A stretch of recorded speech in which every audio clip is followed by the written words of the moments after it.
la Autoridad de Promoción de Comercio, que transmite autoridad al presidente para que el acuerdo entre en vigencia con la proclamación presidencial, siempre y cuando se notifique al Congreso al menos 90 días calendario antes de la firma.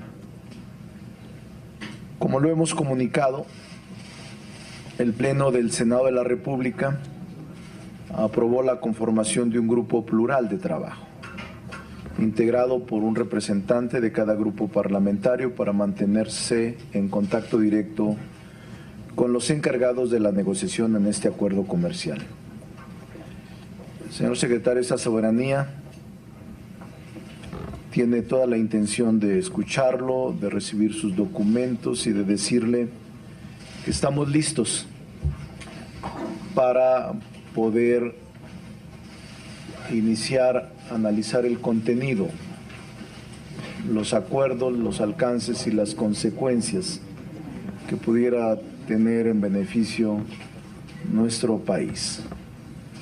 Queremos expresarle la disposición plena del Congreso para que de inmediato y a la par, una vez enviado el documento, el texto de entendimiento al Senado norteamericano, también pudiera hacerse a este Senado mexicano, que por vez primera iniciaríamos de manera conjunta y simultánea el análisis del documento de referencia. Bienvenido de nueva cuenta, lo escuchamos, se acaba de incorporar el senador Napoleón Gómez Urrutia, también presidente de la Comisión de Trabajo y Previsión Social. Y queremos expresar que agradecemos la disposición del Ejecutivo, porque de acuerdo con la ley podría esperarse hasta la ratificación en el Senado norteamericano, pero creo que es una buena noticia, un buen avance el que los senadores desde ahora pudieran simultáneamente conocer del alcance y el contenido de la firma comercial. Así de que le pediré al secretario técnico conduzca la reunión y después de la fijación de posición suya les pediré que nos mantengamos los senadores para tener una conversación muy directa con el secretario de Economía. Adelante. Gracias, señor presidente. Bienvenido, señor secretario. Señor presidente, si me permite, quisiera dar a conocer los nombres de las senadoras y los senadores que nos hacen el favor de acompañarnos. Por supuesto que está el senador Damián Cepeda Vidales del Partido Acción Nacional, está el senador Miguel Ángel Mancera Espinosa del Partido de la Revolución Democrática, está el senador Cristóbal Arias Solís del Grupo Parlamentario del Movimiento de Regeneración Nacional, está también la senadora Gina Andrea Cruz, está también la senadora Alejandra Reynoso Sánchez, está también la senadora Vanessa Rubio Márquez, está la senadora Patricia Mercado Castro, está la senadora Nancy de la Sierra Aramburu, está el senador Eduardo Murat Hinojosa, está también, nos acompañan por parte de la Secretaría de Economía, por supuesto el senador José Narro Céspedes y también está el senador Napoleón Gómez Urrutia. Por parte de la Secretaría de Economía nos acompañan Juan Carlos Baker Pineda, subsecretario de Comercio Exterior, Kenneth Smith Ramos, jefe de negociación del Tratado de Libre Comercio, está también Salvador Bear Lavalle, el jefe negociador adjunto para el Tratado de Libre Comercio, está Edgar Guerrero Flores, el director general de vinculación, y por parte de la Secretaría de Relaciones Exteriores está el jefe de la oficina del secretario de Relaciones Exteriores, Abraham Zamora Torres, también el licenciado Diego Vázquez Ortega y también Adrián García Becerril. A continuación, señor presidente, solamente quiero dejar constancia, como lo solicitó la Junta de Coordinación Política, del oficio JCPST LX 29/18 del pasado 25 de septiembre, donde al secretario, el licenciado Ildefonso Guajardo Villarreal, expresamente se le solicitaba que pudiera dar algún informe al respecto. Como lo señaló la Junta de Coordinación Política, pues no leería yo el documento porque está en las carpetas de ellos. Así es que a continuación vamos a ceder el uso de la palabra, señor presidente, al señor secretario, y luego la mecánica será como se aprobó, en el sentido de que el secretario, el presidente de la Junta de Coordinación Política y los senadores puedan tener un encuentro en donde cada senador, cada senadora pueda expresar hasta por 5 minutos algún interés sobre el tema que tiene, que nos trae el licenciado Ildefonso Guajardo Villarreal. Quiero también saludar con mucho respeto al subsecretario, al licenciado Felipe Solís Acero, representante de la Secretaría de Gobernación, señor presidente. Así es que usted tiene el uso de la palabra, señor presidente. Adelante, señor secretario. Gracias. Agradezco al Senado de la República y al presidente de la Junta de Coordinación Política, el senador Ricardo Monreal, esta oportunidad para atender la solicitud de información que ustedes mandaron al Ejecutivo. Agradezco a todos los coordinadores y representantes de los diferentes partidos representados en la Junta de Coordinación Política, a los presidentes de la Comisión de Trabajo y Previsión Social y la Comisión de Agricultura por su presencia en esta reunión. Justamente en el mes de agosto del 2017, cumpliendo con las normatividad y las leyes vigentes para poder iniciar cualquier tipo de negociación en materia de tratados internacionales, comunicamos el 2 de agosto del 2017 la intención de iniciar negociaciones en el contexto de la modernización del Tratado de Libre Comercio de América del Norte. Esa notificación de inicio de negociaciones fue acompañada en su momento por un documento también parte del esquema necesario para poder establecer una comunicación permanente de los principios fundamentales que guiarían esa negociación. En este contexto, el primer documento que vengo formalmente a entregar a la Junta de Coordinación Política consiste en una visión de cómo cada uno de esos 4 objetivos están siendo cumplidos dentro de un proceso que llevó más de un año en desarrollarse. El primer objetivo, señor presidente, fue fortalecer la competitividad de América del Norte. En ese sentido, los retos no eran menores a partir de los posicionamientos iniciales de esta negociación. Se percibía en el ambiente un interés de llevar las reglas de contenido regional a un nivel interesante que fortaleciera las cadenas productivas en América del Norte, pero en reglas de origen, que son las que nos permiten garantizar el cumplimiento o no del contenido regional para ser meritorios a una excepción arancelaria, son claramente elementos que tienen que ser vigilados muy cuidadosamente. Cometer el error de irnos a un extremo de exigencia de contenido regional puede ser un balazo en el pie que al fin del día nos perjudique más de los beneficios adicionales que traería. Y para ello pongo un ejemplo. Uno de los sectores menos integrados en América del Norte, por ejemplo, son los electrónicos. Las televisiones planas, que forman parte del esquema de exportación fundamental de México, han tenido un incremento importante en el contenido de valor en la región que no rebasa por allá del 36% de contenido. Una buena parte de los contenidos electrónicos son integrados con componentes que provienen de otras regiones del mundo.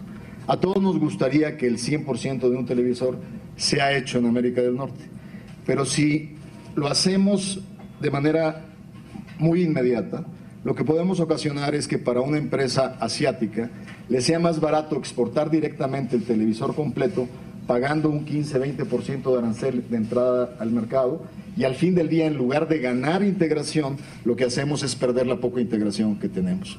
Entonces, era un reto muy importante traer a la mesa una visión realista de integración que nos fortaleciera las cadenas de valor, pero que no nos debilitara frente a los esquemas de competitividad de otras regiones en el mundo. El primer elemento que se logró en esta negociación es que de las 12,000 reglas de origen, básicamente todas, con excepción de 4, fueron llevadas a un nivel que fue totalmente validado por la industria mexicana en un interés de integración realista que nos permite mejorar y generar trabajo en el sector manufacturero de México y de América del Norte. Las 4 reglas que no fueron consideradas fueron aceros, en ese momento, que fueron sujetas a un proceso más intenso de negociación, fueron fibra óptica, vidrio y el sector automotriz. En esas 4 reglas, en 3 de ellas, y el sector petroquímico, perdón, 5 reglas. En esas 4 reglas, con excepción del sector automotriz, logramos una convergencia de visión dentro de las industrias que están claramente integradas en América del Norte, logrando pistas de aterrizaje bastante eficientes dentro de los procesos de integración. Esto implica cadenas de valor en el sector productor de lavadoras, refrigeradores, línea blanca, equipo de transporte pesado, o sea, la incorporación del acero en estas industrias. En el caso específico de la regla del sector automotriz, creemos que se logró dentro de la integración un equilibrio fundamental. Dentro de un tratado que se comprometió desde el día 1 dentro de sus objetivos a no aceptar ningún tipo de limitación cuantitativa ni de comercio administrado ni de tarifas en absoluto. Cumpliendo su objetivo puro dentro del intercambio libre en América del Norte, al sector automotriz lo que se le está requiriendo es aumentar su regla de integración del 62.5% al 75%.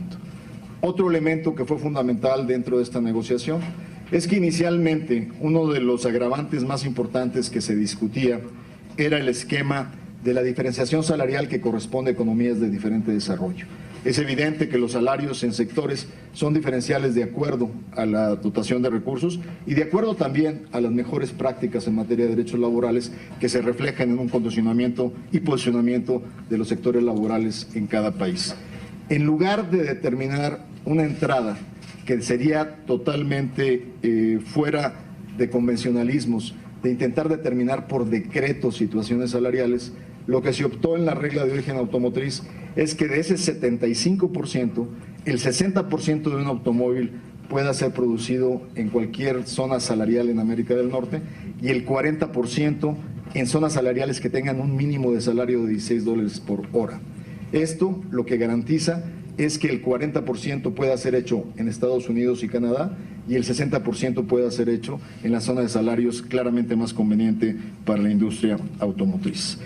Es interesante ver que de 12,000 reglas, 4 son las que finalmente resuelven la ecuación y las demás fortalecen la integración en América del Norte.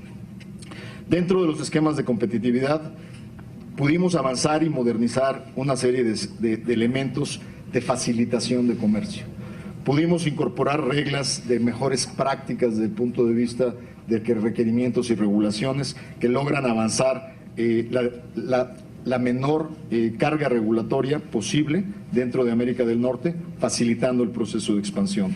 Logramos dar transparencia en el sector agrícola, los procesos sanitarios y fitosanitarios, fundamentándolos en ciencia y no en obstáculos innecesarios al comercio. Dentro de este proceso, el tema de competitividad creo que resalta y adicionalmente se logra también visualizar la participación de las pequeñas y medianas empresas dentro de este proceso. El siguiente objetivo fue mantener la certidumbre del comercio y las inversiones. Dentro de este contexto, el primer elemento clave fue garantizar un tratado que no tiene aranceles ni restricciones cuantitativas. Al mismo tiempo, la certidumbre de un tratado internacional no solo se refiere al acceso a mercado, también se refiere a las condiciones de certidumbre desde el punto de vista de disciplinas que se comprometen en un acuerdo internacional.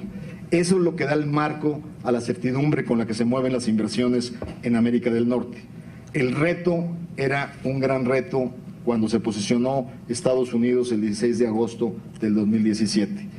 Claramente había una posición de arranque para desarticular la efectividad de los capítulos de solución de controversias tanto controversias Estado-Estado reflejadas en el capítulo 20, como controversias inversionista-Estado reflejadas en el capítulo 11, como controversias en materia de remedios comerciales reflejadas en el capítulo 19 del acuerdo.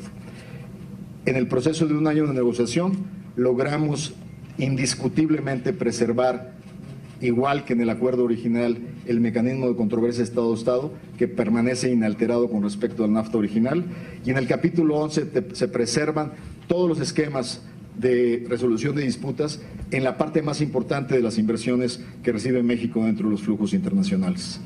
El capítulo 19 fue manejado con una estrategia diferenciada.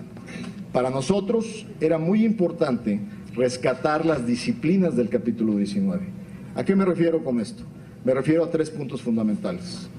Nuestros socios al norte pretendían incorporar un mecanismo fast track o facilitado para podernos armar casos contra investigaciones dumping o de subsidios en caso de productos agrícolas frescos, algo que se llegó a llamar el concepto de estacionalidad. Nosotros logramos excluirla y eliminarla totalmente para darle certidumbre a más de 34,000 millones de dólares de comercio en el sector agroalimentario que tiene México con Estados Unidos y el mundo. El segundo elemento es conservar nuestra capacidad de defensa frente a acciones discrecionales de nuestros socios, un mecanismo que se llama la exclusión de salvaguardas globales. En ese mecanismo fue el que justamente utilizamos del actual NAFTA para defendernos de las tarifas en acero y aluminios que impusieron arbitrariamente en el área 232 por seguridad nacional. Gracias a que tenemos ese esquema en NAFTA 1.0, fuimos el primer país en responder a la agresión arancelaria con tarifas en quesos, en manzanas y en una serie de productos equivalentes al daño originado por los aranceles en acero y aluminio. En ese sentido, el conservar la excepción de salvaguardas globales reforzada en este nuevo mecanismo fue un elemento fundamental. Y finalmente, el esquema inicial de posicionamientos incluía un sistema que pretendía facilitar la implementación de medidas contra competencia desleal que violaban el esquema multilateral de comercio internacional. Logramos que todas las disciplinas incorporadas en este acuerdo estén alineadas con algo que México debe preservar, que es el multilateralismo en todas sus dimensiones y concretamente el multilateralismo comercial. Explícitamente reconozco ante este Senado de la República que la parte de definición que corresponde al mecanismo de solución de controversias del 19 fue una parte que correspondió a la agenda negociadora de Canadá y que en estos momentos es parte de la negociación. Diferenciamos nuestras batallas para poder preservar diferentes valores. En estos momentos se está definiendo el destino final de la parte de solución de controversias del capítulo 19 en la negociación que en estos momentos Canadá tiene con Estados Unidos. ¿Por qué correspondía a Canadá esa defensa? Porque el capítulo 19 en su parte relacionada con solución de controversias fue una aportación al NAFTA original de los canadienses y correspondía fundamentalmente en un ancestral debate sobre tarifas a la madera suave canadiense que tenía que definirse en un contexto de división de cargas y responsabilidades. Dentro de este contexto de darle certidumbre a estos temas, fue claramente analizado y determinado que las referencias en materia energética simple y sencillamente están reproduciendo los principios constitucionales mandatados por el legislativo mexicano dentro de la soberanía en el sector energético y la propiedad de los mexicanos de los recursos que de él se derivan. El tercer objetivo, aprovechar las oportunidades de la economía del siglo XXI, era uno de los temas de agenda más valiosos de esta renegociación porque establecía llevar al acuerdo original a la modernidad de la economía del siglo XXI. El acuerdo original se gestó cuando no había comercio digital, cuando no había telecomunicaciones al nivel avanzado que hoy existen, cuando no había esquemas en materia de facilitación integrados a nivel internacional, cuando el sector servicios no era tan importante en el esquema de relación, de relación comercial internacional, y cuando fundamentalmente el esquema de cooperación en materia de regulaciones no era tan importante, porque ahora el mundo no está comerciando en bienes finales. Hoy el mundo está comerciando en insumos que se integran en cadenas productivas. Por lo tanto, la facilitación de comercio y su modernización era fundamental. En este apartado de modernización, sin duda, la nueva propuesta que se presentará a ustedes sí es un avance cuántico en muchos de los temas de modernidad que se habían quedado anticuados con un acuerdo que tenía 24 años de vigencia. Finalmente, el último objetivo, el avanzar hacia un comercio regional inclusivo y responsable, sin duda incorpora varios elementos fundamentales. Uno de los temas que tenemos que reconocer y que sin duda ha formado parte del debate en materia de acuerdos comerciales internacionales es que los instrumentos que se han venido negociando en el tiempo tienen que despertar ante una realidad. La disrupción que el mundo está presenciando en diferentes frentes, los nuevos movimientos que Stiglitz refiere con los nuevos segmentos de población descontentos con la globalización y la integración, deben de ser reconocidos a través de nuestra visión de estos instrumentos. Una de las grandes fallas del NAFTA original es no haber tenido mecanismos de revisión periódicos que nos permitieran evaluar los resultados y las ausencias de política pública necesarias para compensar perdedores. Y uno de los temas que arrastró la acumulación de este tipo de agravios lo venimos a reflejar en este debate que se abre 2 décadas después. Por lo tanto, era bien importante reconocer el elemento inclusivo en este tipo de instrumentos. El primer elemento que hay que reconocer es que en lugar de haber aceptado una cláusula de muerte súbita como la pretendían nuestros socios comerciales, de que el acuerdo se terminara cada 5 años y simple y sencillamente pudiera mantenerse solo si los 3 líderes decidieran mantenerlo, era una cláusula inaceptable porque cortaba cualquier escenario de planeación. Esto fue el pilar modular de este cuarto objetivo: someternos a un mecanismo de revisión de impactos sexenal que rebase periodos presidenciales en cualquiera de los países involucrados y que adicionalmente incorpore un relanzamiento del horizonte de planeación a 16 años. Esto sin duda nos compromete y nos obliga a poder estar dándole mantenimiento a un instrumento de política pública de esta envergadura. Y adicionalmente nos hace conscientes de que en esta nueva versión se incluye, cosa que no existía hace más de 20 años, un capítulo sobre pequeñas, medianas y microempresas dentro de lo que es su papel dentro de la integración de valor en América del Norte, mecanismos de cooperación, mecanismos de intercambio de mejores prácticas, mecanismos para desarrollar incubadoras, aceleradoras en todo el mundo de emprendedores y de pymes. El segundo elemento es una nueva visión a nuestra responsabilidad con los derechos laborales.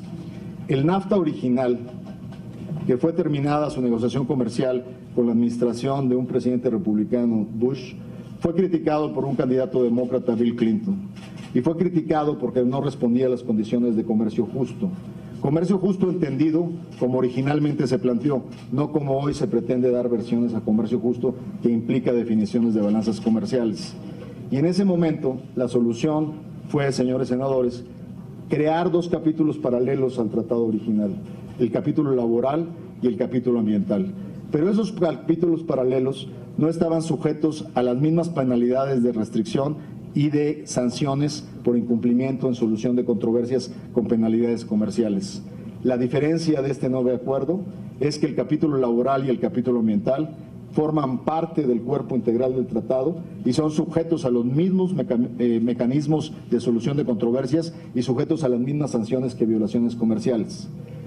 Es un cambio en la dirección correcta. Es totalmente irresponsable pretender que los beneficios de un acuerdo comercial no beneficien por igual a todos los segmentos que participan en una actividad productiva.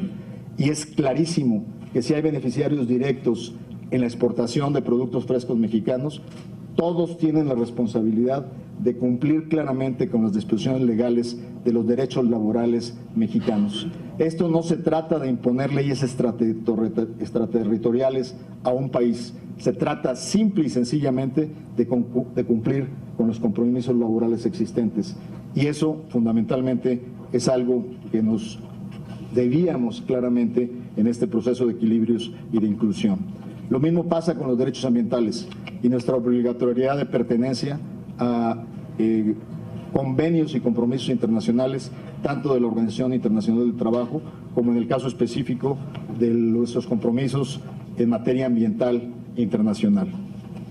Finalmente, por primera vez y en este nivel de contundencia, se incluye un capítulo anticorrupción, un capítulo que rebasa los niveles de ambición existentes, inclusive que fueron establecidos en el Tratado del Pacífico y que hoy por hoy, sin duda, es uno de los capítulos más ambiciosos que se tienen en cualquier convenio internacional y sujeto a solución de controversias y sanciones comerciales. Esto es dar cuenta a los 4 objetivos comprometidos con el Senado de la República y adicionalmente, señor senador, quiero completarles el estatus en este momento del proceso. Como ustedes tienen conocimiento, el día 31 de agosto de este año, el Ejecutivo norteamericano hizo la notificación de un acuerdo en principio, que en el contexto de sus reglamentos dispara un procedimiento conducente a que él tenga la autorización de hacer una firma y que implica no solo 90 días de anticipación, sino adicionalmente que 60 días antes de la firma se cuente con los textos que se tienen que tener en plataforma pública, claramente con una nueva definición y evolución de la transparencia y la rendición de cuentas. En ese sentido, el entendimiento bilateral con el cual dimos arranque a esta notificación, que abría la oportunidad de la incorporación de Canadá, está vigente. Y quiero informarles que el día de hoy he tenido desde el martes comunicación con mis contrapartes. En estos momentos hay un intento muy serio de seguir avanzando en el proceso de finalizar las diferencias en materia de temas bilaterales Estados Unidos y Canadá. Nadie puede meter la mano en la lumbre porque esto llegue claramente a una conclusión, pero por primera vez se ve un esfuerzo real de las partes de llegar a la misma. Quiero respetuosamente informar al Senado de la República que de mis contrapartes tuve una solicitud muy específica. Me pidieron que tuviéramos en esta sesión la oportunidad de informarles que esta conclusión pudiera darse en las próximas 48 horas. En las próximas 48 horas sabremos si vamos a ir a un texto trilateral o si vamos a vernos en la necesidad de subir un texto del entendimiento bilateral para luego definir las acciones legales de poder mantener la posibilidad de la trilateralidad. Y eso implicaría que en ese sentido estaríamos solicitando al Senado de la República que como parte de este cumplimiento con los objetivos y de la entrega de un resumen ejecutivo de cada uno de los capítulos integrados en este acuerdo, nos permitan en las siguientes horas acompañar, una vez que los 3 países estemos de acuerdo, con la disponibilidad de los textos. En las próximas horas sabremos si será el contexto de la plataforma trilateral o el contexto de la plataforma bilateral. Es cuanto, señor presidente. Sí. Muchas gracias.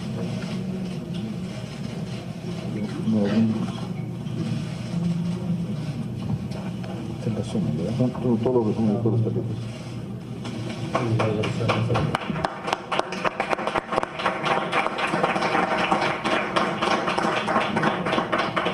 Recibimos, ciudadano secretario de Economía,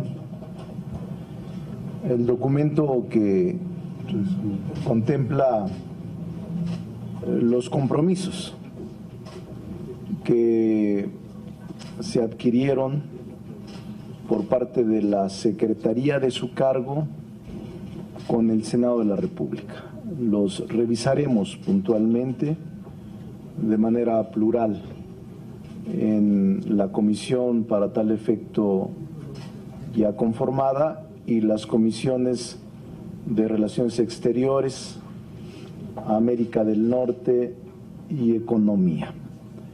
Y también nos damos por recibido del documento que contiene el resumen del contenido del texto firmado.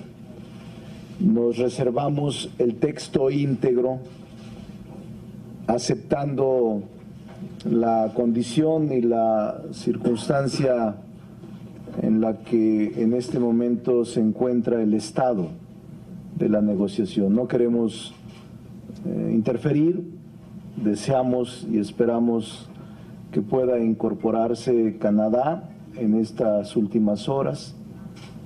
Deseamos que así lo sea y esperaríamos las 24 horas o las 48 horas para que podamos conocer el texto íntegro. Por lo pronto tenemos el resumen, estará a disposición de los grupos parlamentarios y estará a disposición de los senadores, porque también queremos darle una amplia difusión, publicidad y rendición de cuentas. Los mexicanos deben de saber lo que se está firmando. Lo que sí también tenemos que expresar es que vemos con optimismo, con esperanza, el que pudiera lograrse un tratado comercial trilateral.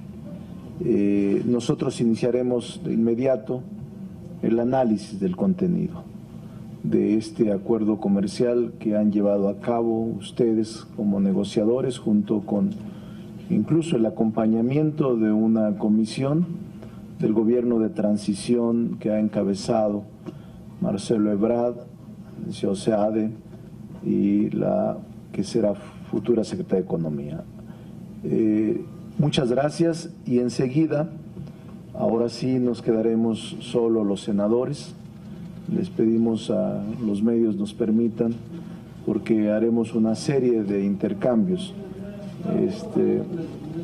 Órale, se las concedemos.